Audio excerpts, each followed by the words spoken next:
Welcome back to Drive on KFH Radio. We're counting down the Rolling Stone list of top 500 songs. Jason Mraz has a few songs of his own that have made it. Jason joins us. He'll be at the Orpheum Theater coming up December 14th. Hello, Jason. Hey, how you doing, Bob? Glad to have you with us. We're looking forward to this concert. This is a big show, a December highlight show here in town. I got to ask you, have you performed in Wichita? Whew, if I have, it's a long time ago. Very long time ago. I did record an album in Omaha, so I got to spend some time there. On my rise, I performed in Lincoln, but Wichita, it's been a long time since I've been up there.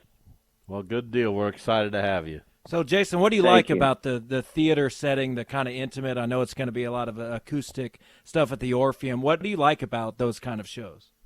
It's just like passing time in a no-nonsense, no-frills kind of a way, enjoying the simplicity and beauty that music can provide. And that's what these theater shows are like for us. You know, they're not about fog machines and laser lights. They're really just us telling stories and singing songs and getting back to the humanity inside the music. Jason Mraz is our guest. He'll be in Wichita again on December 14th, a live and acoustic tour celebrating the 20th anniversary of that album, your first. What's the 20 years? Has it flown by, Jason? What's it been like these past 20 years since you released that album that got you such a strong foothold in American music? It has been a wild ride. But, you know, I never turned my back on the coffee shop. So between studio albums, between tours, I would always go back to the coffee shop and sing my songs and work on my new songs because I figured, you know, if it doesn't work in a coffee shop with 20 people or 80 people, however big the room is, if it doesn't work in that space, it's not going to work in a theater or an arena. So I always stayed true to the coffee shop, and that's kind of the place where I let the music unfold for the first time. And honestly, all the success I've had since my original coffee shop run has just felt like a strange bonus, like I'm a contest winner or something. And I've gotten to do a lot of things, and yes, the time has flown by. 7 albums later, many live albums. It's just flown by. But honestly, the notebook in front of me is still blank, and the next song is yet to be written. And I feel like the process is still the same.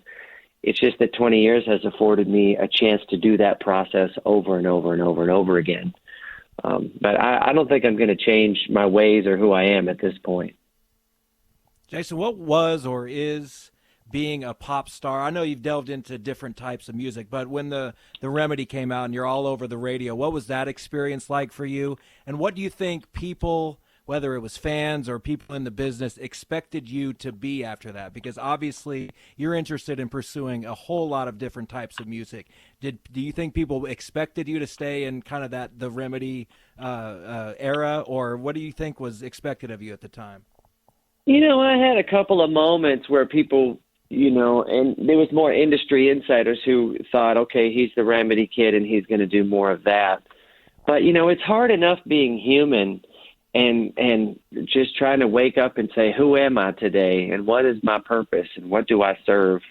Who do I serve? It's hard enough just being human. So I never expected myself to do anything other than create music. And I knew that inside of that, I wanted to create all kinds of music. My last record was a reggae album. I did Broadway for a little while. I love jazz and big band orchestra music. I love country music. In fact, this show has a bit of a twang to it with our instruments and our supporting act, Gregory Page, who we back up on this tour, which kind of sounds like music from my upbringing in Virginia, some of that old kind of derived from the Carter family, Appalachian music, bluegrass and all. But, you know, yes, I think some people might, you know, they might fall in love with you based on a song, and they're going to want, okay, well, now I like that song. I want more of that kind of song. You know, certainly since I'm Yours came out, people thought, okay, well, now he's the I'm Yours guy, and every song is going to be lighthearted and beachy like that. But, the next album I'm working on is piano-driven. It's quite emotional. And so as an artist, I just want to keep experiencing different types of music. And that's the beauty of music, is we can all go there. The music is available to everyone to try on different styles and see where they take you. Jason Mraz is our guest. You can catch him at the Orpheum here in Wichita on December 14th. We very much look forward to that. You mentioned I'm Yours, which is one of the 5 catchiest songs ever written, let's be honest about that. You're also the first musician that we've had on the show since the Get Back documentary of the Beatles has come out on Disney+. I'm just curious. That made such an impact with me. I'm quite a bit older than you are. I remember the Beatles. I was a kid when they arrived in the United States. But I got to think that documentary, not only is everybody going to be watching it, but I would think that musicians especially would gravitate toward that. Have you seen it yet, Jason? I have. I've seen half of it so far. It's footage that I never thought I would ever see in my lifetime. And my imagination has only been available to me on what the Beatles were and what it must have been like for them to collaborate and create songs. And it's actually quite refreshing watching this documentary to see that the process is really no different today than it was for them. They go into a space and they might come in with an idea, or they might not have any idea at all, and they just pick up an instrument, bang on it, and flush it out. Like, sing your emotions, sing your thoughts, sing what you hear, and just do it over and over and over and over again and flush it out. Like, what is it that's trying to come through? And it's made available to us in this documentary to see the process of songs being born, and see the process of bands and musicians collaborating to create art. And it's a beautiful thing. And I thought that the Beatles were just gifted from the gods to be this perfect group, but the documentary really lets you see their flaws and their struggles, and they're not knowing what to do, but then they're at the same time, we're going to make it up and figure out what to do. And it's really refreshing because, like I said, not much has changed. The industry is still that today. So I want to talk about your album, Look for the Good. That's obviously a message for the times, but I think you had it planned or done or ready even before the pandemic started, and we really had to start looking for the good. So what was that process of putting this album out like, and how has it maybe become more applicable in the last couple years or so? I knew that 2020 was going to be a heated year, just with us having an election and all that. I thought, I want to be in there that year, and I want to sing songs that unite and give us reason to dance, so that we don't hate each other while we debate and argue out what needs to be solved.